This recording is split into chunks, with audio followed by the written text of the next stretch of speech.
martial arts martial arts seems like a great way to apply generalism, especially mixed martial arts and things like UFC. I'm reading a book right now by George St-Pierre, who's a mixed martial arts champion, UFC champion, like one of the best fighters ever to live. And he talks about fighting in a generalistic sense where he brings in these guys that can kick his ass in Muay Thai, Jiu-Jitsu, Sambo, whatever it is, and in these separate specialties. But the reason he's the champ is that he can put it all together.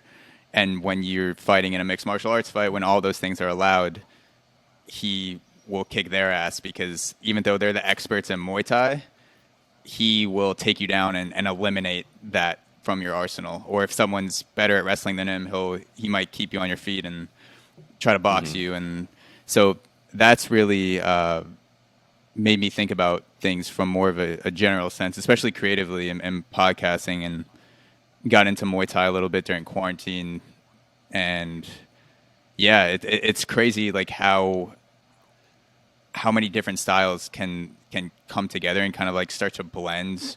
You're almost like doing math with your body a little bit. So that's something that's been an inspiration for me I would never have thought would have affected my podcasting. And now I definitely feel myself becoming interested in different types of people to talk to. And maybe it has something to do with getting into martial arts where it's like all this shit coming together into one thing.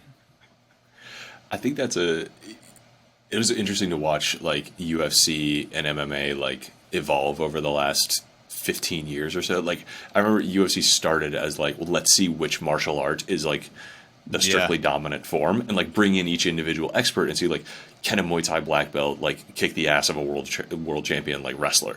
And like that was kind of where it started. There was no MMA. There was just like specialists in each breed that they brought in to like all duke it out. And it was so interesting to see the styles change, and like they all just have kind of like melded together into like this new form, which we now like know and watch MMA, and it's almost like there's a few different styles, but it's not nearly as stark as it was, 10, 15 years ago.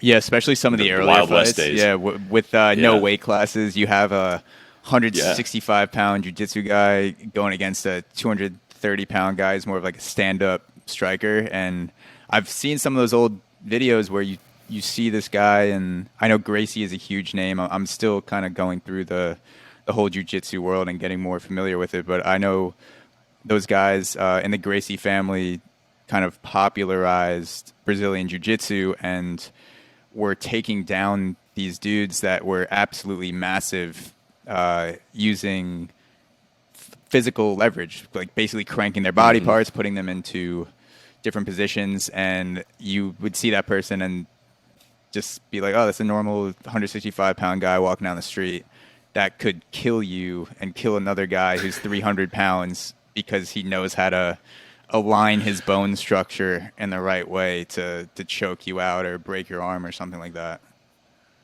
Yeah, I think that was super cool. And I mean, I remember seeing Forrest Griffin like get in an arm bar and refuse to tap and get his arm broken and win the fight with one arm. Jesus. After like, I mean, it was just so much more like raw and wild and insane.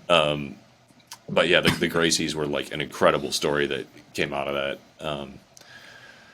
And Brazilian Jiu-Jitsu, I think, is like the foundation of MMA, or at least a lot of the groundwork. But it's cool, like, I mean, judo and boxing and all this stuff come together. Have you ever gotten into anything in that realm, like training or even? Go ahead. I did a few months of judo, which is like really dumb because I'm enormous, and like the odds that I ever fight anybody smaller or bigger than me are like pretty low. How tall are you? I never 6'6". God damn. Yeah. 6'6" judo. I'm trying to. It's pretty hard to like hip throw somebody who's like 5'8" when you're 6'6", and there's like. So judo, it's an advantage if you're smaller. Yeah. Okay. Or is it like judo is designed for a smaller person to like using all the same kind of leverage points.